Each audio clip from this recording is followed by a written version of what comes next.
네, 금융시장의 변동성이 한층 커진 분위기입니다. 네, 어제 나란히 연저점을 기록했던 주식시장은 급등하고 있고 원달러 환율은 내림세입니다. 하지만 추세적인 반등으로 보긴 어렵다는 전망이 나오는데요. 금융시장의 분위기와 전망, 경제부 조태현 기자와 이야기 나눠보겠습니다. 어서 오십시오. 네, 안녕하세요. 자, 큰 틀에선 금융시장의 어떤 변동성을 얘기할 텐데 일단 오늘 얘기부터 해보죠. 어떻게 네. 마감됐습니까? 지금 조금 전에 또 우리끼리 나눈 얘기지만 거의 매주 똑같은 이야기를 하는 것 같아서 네. 그리고 저희 경제부에서도 거의 매일 증시와 이 환율에 대해서 소식을 전화 연결로 전해드리고 있거든요. 안 할 줄 알았는데 하시네요. 계속하고 있는데 그래도 오늘은 안 했습니다. 네. 예. 오늘은 좀 상당폭 증시가 반등하는 모습을 보였는데요. 네. 예. 코스피가 2.26% 올라서 2,366선으로 올라섰고요. 그리고 코스닥은 아예 5%가 넘게 올랐습니다. 750선을 회복하는 모습을 보였는데요. 네. 일단 코스피 시장을 보면은 외국인이 오늘도 일단 순매도를 했습니다. 순매도 규모 자체는 작아졌고요.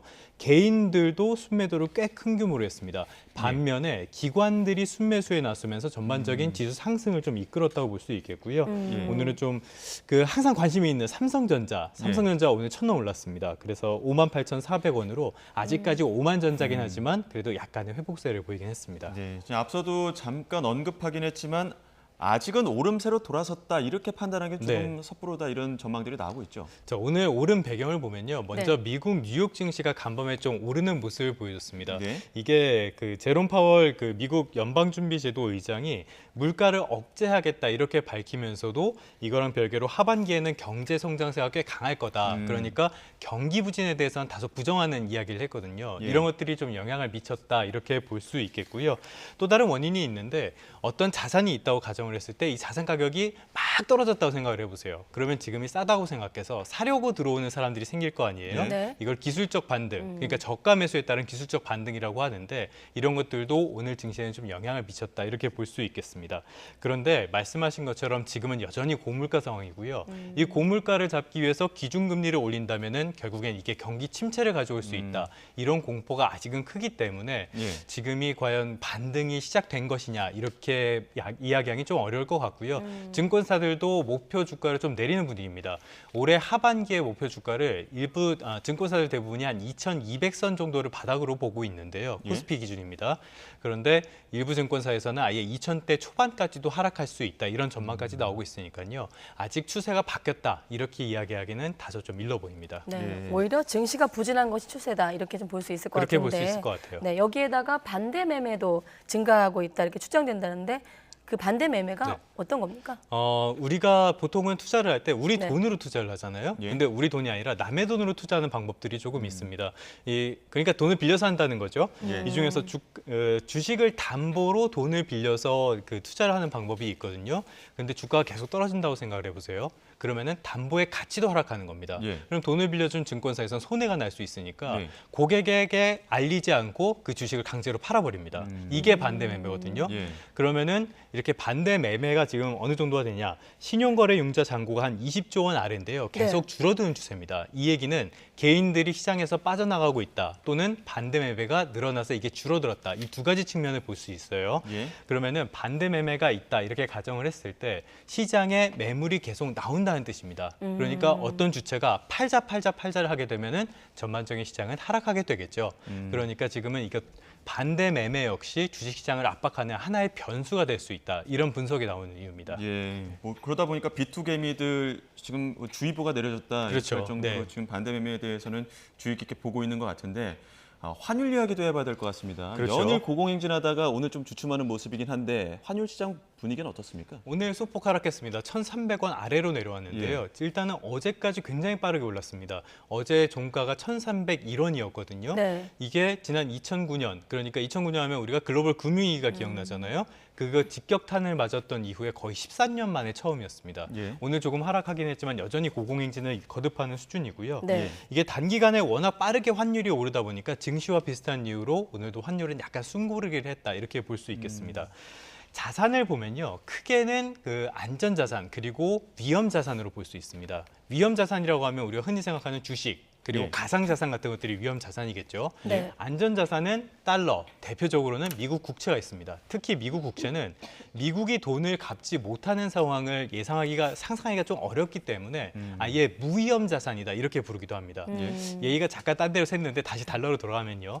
사람들이 지금같이 경기 침체가 우려되는 상황에서는 누구나 안전한 자산을 원할 거 아니에요. 그렇죠. 그래서 너도 나도 달러를 갖고 싶다. 사자 이렇게 되면은 달러의 가치는 시장에서 오르게 됩니다. 예. 그만큼 우리나라의 돈의 가치는 상대적으로 떨어지게 되는 거고요. 네. 예. 따라서 환율은 오르게 됩니다.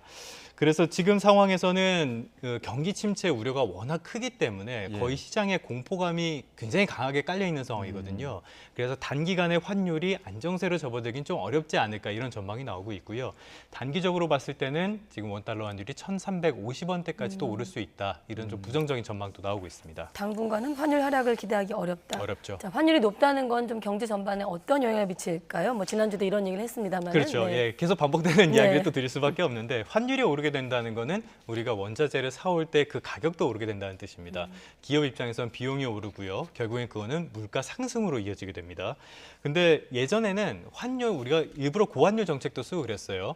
환율이 오르면은 수출 기업들의 제품은 외국에 나갔을 때 값이 저렴해지는 효과가 있기 때문에 예. 우리에게 오히려 도움이 될 수도 있다 이런 이야기들이 있었는데 지금은 물가 상승기이기도 하고요.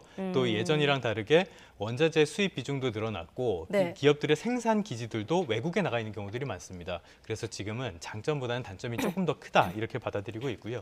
예. 또 하나는 아까도 살짝 말씀을 하셨는데 환율이 오르면은 외국인 입장에서는 투자금을 회수해서 자기 나라 돈으로 바꿨을 때 그 금액이 줄어들게 됩니다. 네. 그러니까 환율에 따른 손실 이걸 환차손이라고 하거든요. 이걸 우려하게 되면은 시장에 더더욱 들어올 이유가 없겠죠. 그래서 국내의 금융시장과 자산시장이 더욱 불안해질 수 있는 겁니다. 이런 측면들이 좀 영향을 미치고 있는데 말씀드린 것처럼 지금은 이런 증시나 환율이 어떻게 안정세에 접어들기 좀 쉽지는 않은 상황이라고 봐야 될 것 같습니다. 예. 그러면은 당장은 중요한 게 지금 고물가 상황이 앞으로 어떻게 전개될 것인가. 단기적으로는 이번 달에 미국 소비자 물가가 얼마나 올랐을까. 여기에 따라서 다음 달에 미국 연방준비제도가 어떤 액션을 취할 것인가가 좀 중요할 것 같습니다.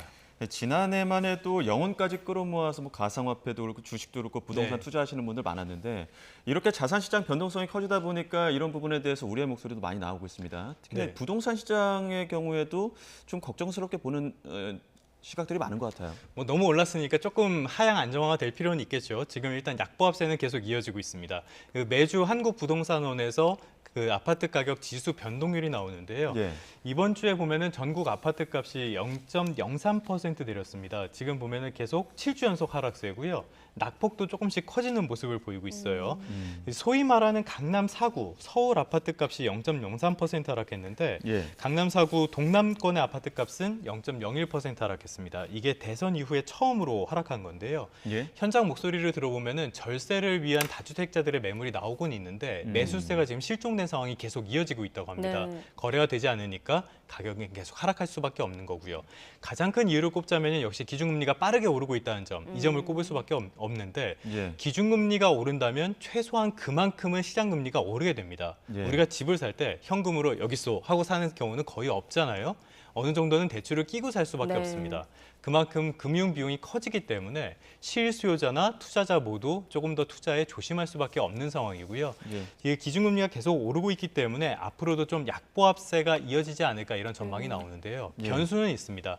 이 8월에 임대차 입법에 따른 갱신 계약이 만료가 되거든요. 네. 이게 지금 4년 동안 억제해왔던 전세 보증금 그리고 예. 월세가 한꺼번에 오를 수 있다. 전월세난이 심해질 수 있다. 이런 우려는 계속 나오고 있습니다. 예. 만약에 이런 전월세난의 그 문제점이 현실화가 된다면 전세난에 지친 세입자들이 다시 매매 시장에 뛰어들 가능성이 있고요. 이게 다시 부동산 시장을 불안하게 할 수도 있기 때문에 예. 아직 이 약보합세의 가능성이 크긴 하지만 아직 안심할 때는 아니다. 이렇게 볼 수 있을 것 같습니다. 예. 또 올해 또 추가 기준금리 인상도 예고되고 있기 때문에 그렇죠. 이런 부분도 예. 좀 조심스럽게 지켜봐야 될 것 네. 같습니다. 지금까지 경제부 조태현 기자와 함께 경제 분위기 그리고 전망까지 알아봤습니다. 고맙습니다. 고맙습니다.